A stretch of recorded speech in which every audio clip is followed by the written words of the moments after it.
కొంతమంది కరుడుగట్టినటువంటి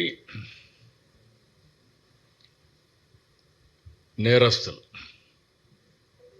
కొంతమంది మైండ్ని పొల్యూట్ చేసుకున్నటువంటి వ్యక్తులు, గంజాయి, డ్రగ్, ఇంకొక పక్కన నేర ప్రవృత్తుండే కొంతమంది, వాళ్ళ మైండ్లో ఇదే ఉంటుంది.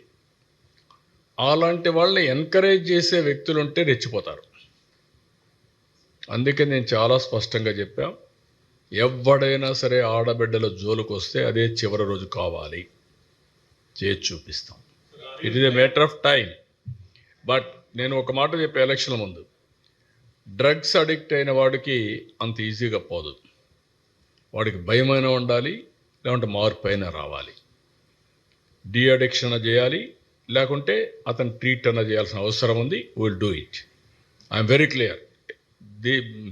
నేను ఒక్కసారి కాదు, 2 సార్లు కాదు, చాలాసార్లు చెప్తున్నా. నేను మోటివేట్ చేస్తా, మర్యాదగా చెప్తా. వినకపోతే పబ్లిక్ ఇంట్రెస్ట్ కోసం ఏం చేయాలో చేసి చూపిస్తా. అంతవరకు వదిలిపెట్టినవాడిని. కానీ వచ్చిన సమస్య over a period of time మీరందరూ ఏమనుకుంటారు, తప్పించుకోవచ్చు అనుకుంటున్నారు. ఇరుక్కున్న తర్వాత ట్రీట్ చేస్తే అప్పుడు అర్థమవుతుంది వాళ్ళందరికీ. అంత ఫర్మ్గా ఉంటే అర్థమవుతుంది. కానీ కొంచెం టైం పడుతుంది. ఇంకా కొంతమందికి అలవాటు అయిపోయి క్షణికమైనటువంటి ఉద్రేకం కావచ్చు, అలవాటు కావచ్చు, ఆ నేర చరిత్రలో ఉండే మనస్తత్వం కావచ్చు, ఇవన్నీ కలిసి చేస్తున్నారు. బట్ ఐఎమ్ వెరీ క్లియర్, ఈ రాష్ట్రంలో ఎవడైనా సరే నేరాలు చేసి తప్పించుకోవాలనుకున్నా, ఆడబిడ్డల జోలుకొచ్చి తప్పించుకోవాలనుకున్నా అదే చివరి రోజు అవుతుంది. Be clear.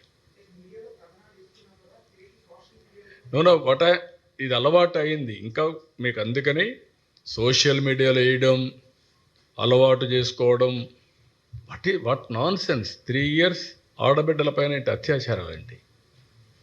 కుప్ప లాంటి కాన్స్టిట్యూన్సీ చెట్టుకు గట్టేసి కొట్టడం ఏంటి? డబ్బులు ఇవ్వలేదని, అప్పు కట్టలేదని. ఎక్కడికి పోతున్నాం ఇవన్నీ? అంటే ఇవన్నీ 5 ఏళ్లలో అలవాటు అయిపోయి ఆ భయం పోయింది. ఇంకా వీళ్ళు మానసిక స్థితికి మారలా, వాళ్ళకుండే మెంటాలిటీ. అందుకే నేను పదే చెప్తున్నా, మర్యాదగా చెప్తా. ఒకసారి చెప్తా, రెండోసారి చెప్తా. కొట్టేటప్పుడు మాత్రం గింగు తిరిగేటి కొడతాం. మళ్ళీ జీవితంలో మళ్ళీ రాకూడదు, బయట రాకూడదు. అవి కూడా జరిగి చూస్తాం. నా ఒకటే, ప్రజాహితం, పబ్లిక్ సేఫ్టీ, నో కాంప్రమైజ్.